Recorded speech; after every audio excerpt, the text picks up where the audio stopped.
प्रणाम। मैं हंसराज चौधरी दो अजीज मित्रों के साथ, दोनों किताबों वाले लोग हैं। किताबें लिखते हैं, किताबें पढ़ते हैं और किताबों के साथ जीते हैं। और इनसे कोई पूछे कि इनका ठिकाना कहाँ है, तो या तो विश्व पुस्तक मेला मिलेगा या किसी लाइब्रेरी में पुरानी पांडुलिपियाँ ढूंढते मिलेंगे, या कुछ नए आधुनिकतम जो शास्त्र हैं उनसे वार्तालाप। हाँ, आधुनिक शास्त्र भी होते हैं, शास्त्र लिखे जाते हैं। सिर्फ ऐसा नहीं कि ऋषि मुनियों ने लिखे वही शास्त्र है। आज के समाज की जो बातें हैं, जो शिक्षा की बातें हैं, ऐसी ही किताबों पर हम बात करने जा रहे हैं आज। तो सबसे पहले शुरुआत करते हैं। भंवर जी नमस्कार। नमस्कार।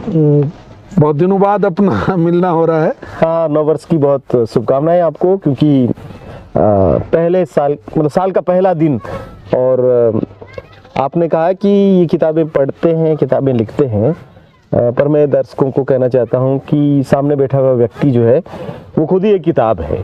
तो उनसे बात करना भी अपने आप में एक बहुत ही शानदार अनुभव होगा। मुझे लगता है कि लखन जी को मेरी बात से इत्तेफाक ही होगा। बिल्कुल बिल्कुल, ये जो बोलते हैं बस मन करता है कि लिखते जाए। किताब बोल रही है। मतलब मुझे ये लग रहा है कि कहीं ध्रुवीकरण हो रहा है, तो इस ध्रुवीकरण से हम आओ बच जाएं, आओ बाँच लें। मेवाड़ी जो राजस्थानी भाषा है उसमें बाँचना यानी कि पढ़ना जो है जी, तो वो आपकी वास्तव में पठनीय क्षमताएं जो है वो निसंदेह है। तो आज हम पहली किताब पे बात करें जी, वो मैं चाहता हूँ कि स्वास्थ्य की रसोई जी। मतलब इस पे अगर हम चर्चा करें तो कैसा रहेगा? आप शुरुआत करें। मुझे लगता है कि सबसे पहले तो चौधरी साहब, श्री नवग्रह आश्रम सेवा संस्थान को बहुत बधाई इस बात के लिए कि आपने कैंसर, किडनी, शुगर, लीवर के जो रोगी हैं जी, उनके लिए उनका क्या पथ्य अपथ्य हो सकता है, उनके लिए क्या खाद्य पदार्थ हो सकते हैं, उसके लिए इतनी वरदान साबित होने वाली किताब प्रकाशित की। और मैं इसकी लेखिका अनुभा झा, जिनके बारे में पढ़ करके, वो अंग्रेजी विषय की शिक्षिका है और वेल एजुकेटेड हैं। जी जी। मैं देख रहा था कि 5 विषयों में स्नातकोत्तर हैं। सोशियोलॉजी में है, संस्कृत में है, इंग्लिश में है, शास्त्रीय गायन में है, और उनकी रुचियां भी बहुत अद्भुत लग रही है। और एक बात और, इन्होंने बाद में इन्होंने ये थोड़ी स्पष्टता प्रकट की थी कि ये छत्तीसगढ़ी लोक संगीत में भी इन्होंने में किया। हाँ, ये बताना भूल गए। अच्छा, क्योंकि गायन, नृत्य, पाठन, पठन पाठन, बागवानी और औषधीय पौधों की जानकारी, और भाषाई ज्ञान भी अद्भुत है। बंगाली, बिहारी, भोजपुरी, मैथिली, छत्तीसगढ़ी, उड़िया, हिंदी और संस्कृत बिना किसी रुकावट के लिखना और बोलना। मैं सोचता हूँ कि बहुत ही अद्भुत तरह का जीवन जीने वाली अनुभा झा ने इस किताब को लिखा। और किताब की जब मैं प्रस्तावना पढ़ रहा था, भूमिका जो कि आपने लिखी है, वो तो जान है किताब की। किताब में प्रवेश करने से पहले एक तरीके से वो क्या कहते हैं उसको, चाबी है कि जब आप उससे जाते हैं। और उसमें बहुत अद्भुत लगा जब मैंने ये पढ़ा कि आपने 3 तरह की रसोइयों का जिक्र किया। एक रसोई जो कुदरत की रसोई है, ईश्वर की रसोई जिसको आपने कहा, जिसको कुछ ही नहीं करना है, आपको सीधे खा लेना है जी। दूसरा आपने कहा कि इंसानों की जो रसोई है, और जिसमें पकाना पड़ता है, गलाना पड़ता है, जलाना पड़ता है। और तीसरी बात कही आपने कि जो शैतान की रसोई है, और आजकल बड़ी खतरनाक रसोई, आजकल शैतान की रसोई जो है, उसमें पिज्जा, बर्गर, मतलब ये जो कुछ भी आप जंक फूड खा रहे हैं उसके बारे में बात, मतलब 3 रसोइयों का जिक्र करते हुए बहुत ही बढ़िया तरीके से। तो विषय प्रवेश जैसा है। जब मैं इस किताब को पढ़ने के लिए अंदर घुसा तो भूमिका ने ऐसा बांधा, और मुझे लगता है कि आपने आपका जो स्वभाव है, जो स्पष्टवादिता है आपकी, और जिस साफगोई से आप बात को कहते हैं जी, मुझे इसमें वो साफगोई तो बरकरार लगी, लेकिन भाषा में कई बार जो एक आक्रामकता और कठोरता और खुरदरापन होता है, जी। वो आपने इसमें कहीं वो विलोपित है। तिरोहित कर दिया। और जैसे आहार स्वादिष्ट होता है जी। वैसे आपने इसमें एक स्वादिष्ट भाषा भी रखी, तो उसको पढ़ते हुए बहुत आनंद आया। और मैं बस ये कह करके इस बात को खत्म करूंगा कि किताब को पढ़ना ये केवल स्वास्थ्य की रसोई नहीं है। इस देश में कितने प्रकार का भोजन, पौष्टिक और स्वादिष्ट भोजन पकाया और खाया जाता है, जी उस सब का वर्णन है। जी। तो ये पूरे भारत की यात्रा है।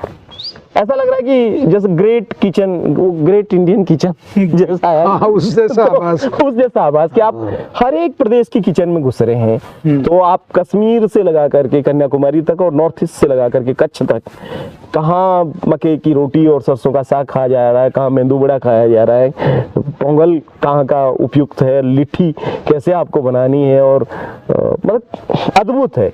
मैं तो ये किताब हाथ में है, मेरे को रसोई की सौंधी सी महक हर पन्ने से आती है।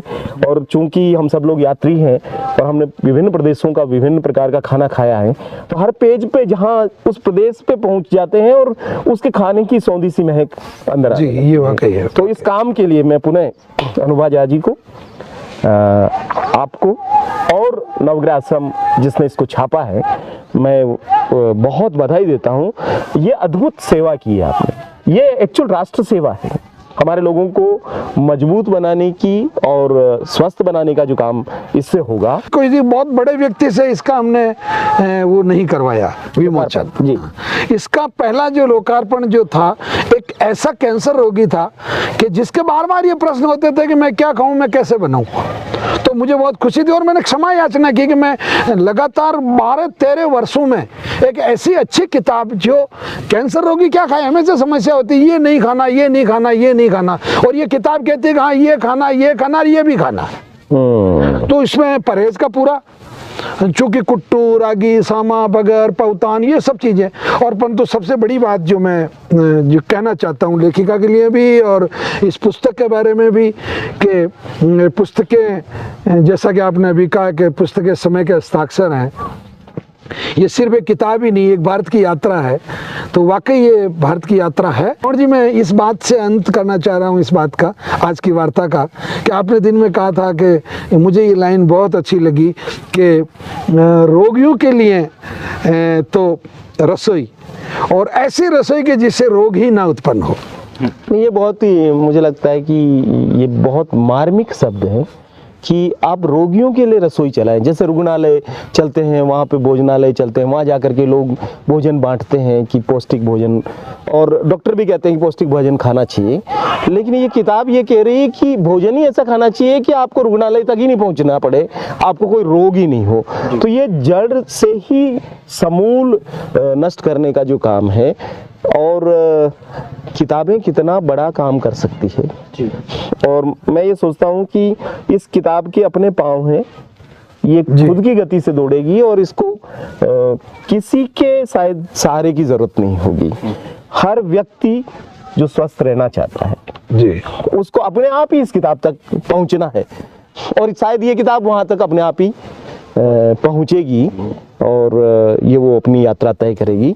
लेकिन ये बहुत अद्भुत तरीके की चीज़ है, क्योंकि बहुत सारे रेसिपी चैनल चल रहे हैं, कुछ भी खोलो तो इतनी रेसिपी आती है, और इसमें लिखा भी एक जगह पे कि इतना अधकचरा ज्ञान है कि कोई भी कुछ भी डाल के कुछ भी बना रहा है। और कोविड ने तो ये बहुत लोगों को रसोइया बना दिया है, ज़्यादातर लोग हलवाई में परिवर्तित हो चुके हैं जी। हर आदमी बना रहा है। अब वो क्या बना रहा है, मूर्ख बना रहा है या सामान बना रहा है, कुछ पता नहीं चल रहा है। लेकिन मुझे लगता है कि इसमें विधि है, क्या चीज़ चाहिए और कैसे बनाना है, उसको कैसे खाना है। तो मुझे लगता है कि किसी भी ये जो चैनल होते हैं किचन वाले, उनके लिए भी ये मार्गदर्शिका है। तो तमाम डॉक्टर्स के लिए, रोगियों के लिए, स्वस्थ लोगों के लिए, अस्वस्थ लोगों के लिए, और जो इस क्षेत्र में काम करते हैं आहार में, आहारचर्या में, उनके लिए भी बहुत ज़बरदस्त चीज़ है।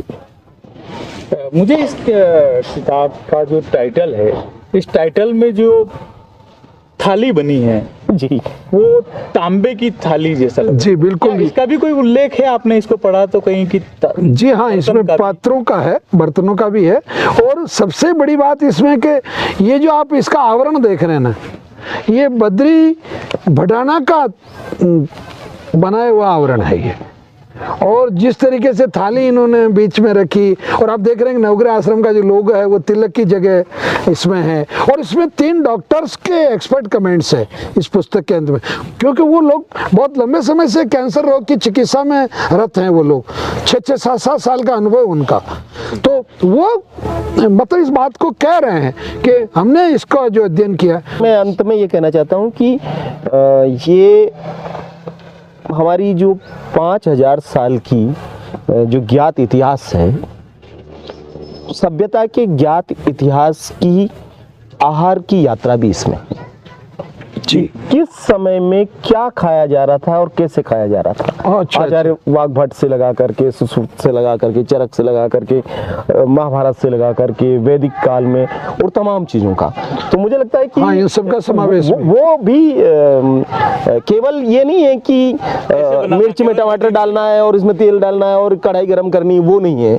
बल्कि मुझे लगता है कि हमारी सभ्यता की आहार की यात्रा भी करवा देती है ये पूरा। तो न केवल देश की यात्रा करवाती है, बल्कि देश, काल और आज जो परिस्थिति बनी हुई है, आपने बिल्कुल उन नया सबके लिए बहुत एक नया कोण ढूंढा आपने इसमें, एक नया एंगल निकाल के लाया आप। वाकई ये बहुत, तो इस बात की बिल्कुल गवाही देती है किताब कि आप जो खाते हैं, आप जो पीते हैं, आप जो देखते हैं, आप जो सुनते हैं और आप जो सोचते हैं, इससे रस का निर्माण होता है।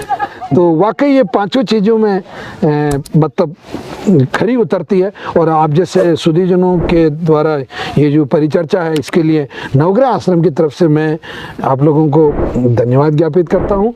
और लेखिका से जब भी मेरी वार्ता होगी या मैं आप जरूर हमारी तरफ से उनको बधाई पहुंचाएं, और उनका मेहनत काबिले तारीफ है और काबिले सलाम है। जी जी।